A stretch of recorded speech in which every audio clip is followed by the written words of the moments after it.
The fact that Washington and the Washington establishment has tried so hard to stop our campaign is only more proof that our campaign represents the kind of change that only arrives once in a lifetime.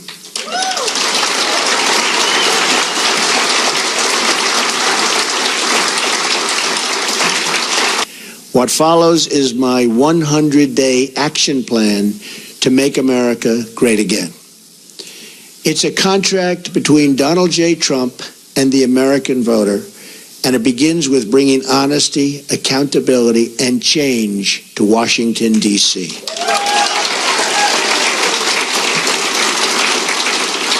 Therefore, on the first day of my term of office, my administration will immediately pursue the following 6 measures to clean up the corruption and special interest collusion in Washington. First, a constitutional amendment to impose term limits on all members of Congress.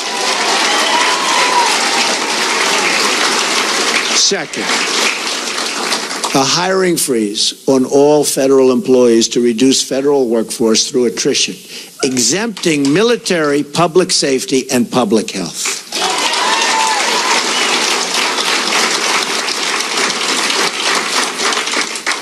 Third, a requirement that for every new federal regulation, 2 existing regulations must be eliminated. Regulations are killing our country and our jobs. Fourth, a 5-year ban on White House and congressional officials becoming lobbyists after they leave government service, making a fortune. Fifth, a lifetime ban on White House officials lobbying on behalf of a foreign government. Very bad. 6, a complete ban on foreign lobbyists raising money for American elections. That's what's happening. We will begin removing the more than 2 million criminal illegal immigrants from the country. These are drug dealers, gang heads, gang members, killers, and cancel visas to foreign countries that won't take them back.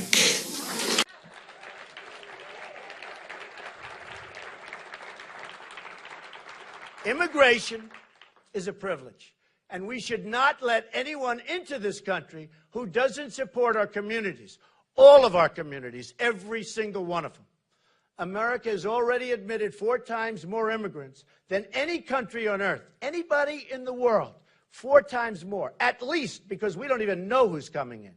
And we continue to admit millions more with no real checks or scrutiny. Not surprisingly, wages for our workers haven't budged in almost 20 years. This is not an act of offense against anyone. It's really an act of defense. I want us, all of us, to work together. We have to form a partnership with our Muslim communities. We have Muslim communities in this country that are great, and we have to form that partnership. Now, the Muslim community, so importantly, they have to work with us. They have to cooperate with law enforcement. Our new goal must be to defeat Islamic terrorism, not nation building. No more nation building. It's never going to work. And by the way, we've spent almost $5 trillion over the years on trying to nation build in the Middle East. And it has been a complete and total disaster. We're further away now than we were 15 years ago. When Mexico sends its people, they're not sending their best. They're not sending you. They're not sending you. They're sending people that have lots of problems, and they're bringing those problems with us. They're bringing drugs. They're bringing crime. They're rapists. And some, I assume, are good people. But I speak to border guards, and they tell us what we're getting. Sean Moran has been patrolling here for 2 decades. He's a union man, and his union of 17,000 border agents has come out for Trump. Mr. Trump seems to be the only candidate that's actually talking about border enforcement, and fixing the immigration laws of the United States. It all comes down to this is a country built on the rule of law.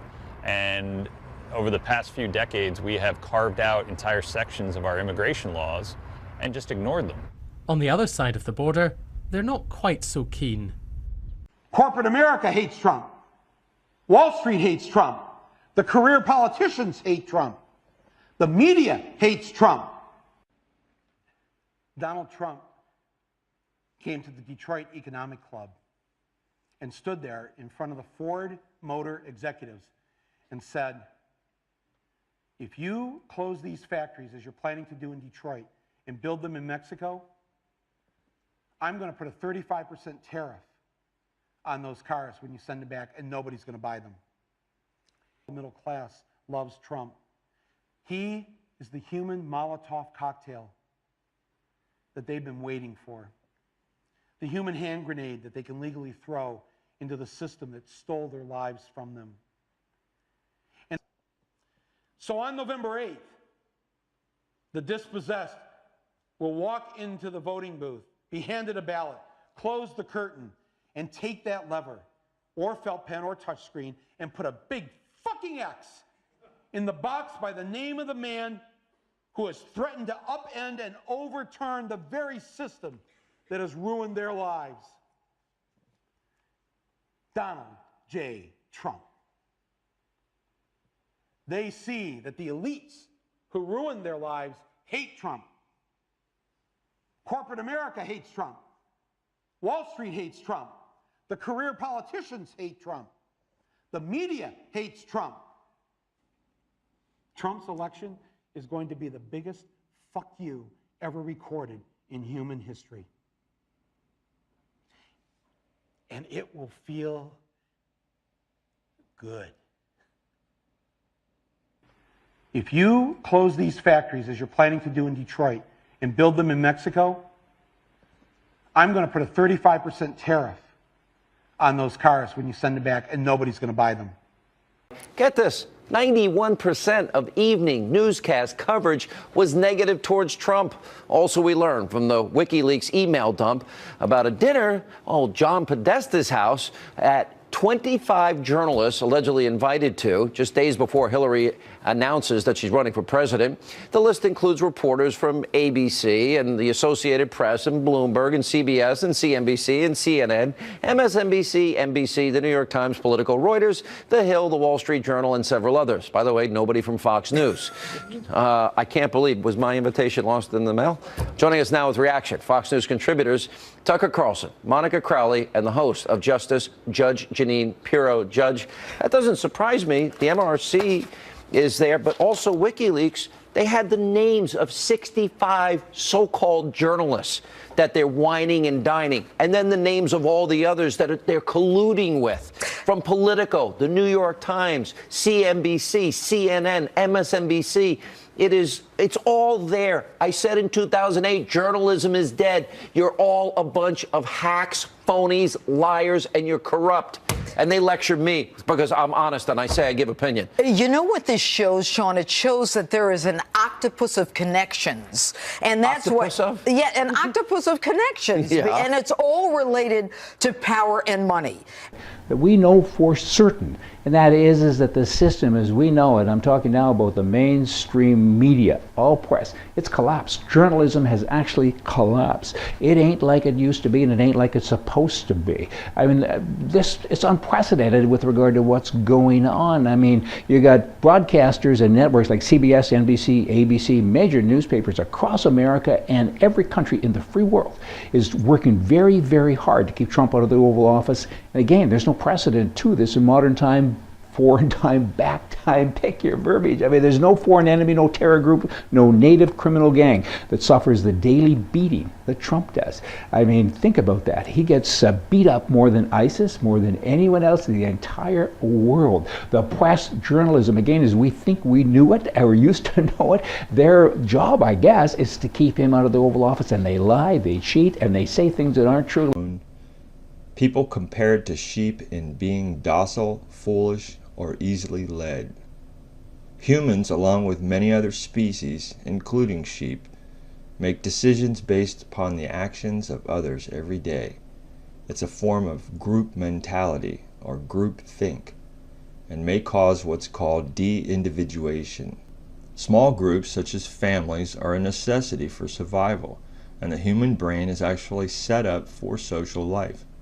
Without any organization or obvious rules, society just falls into place. Unfortunately, the follow the herd mentality, which happens in large groups, isn't always beneficial to us.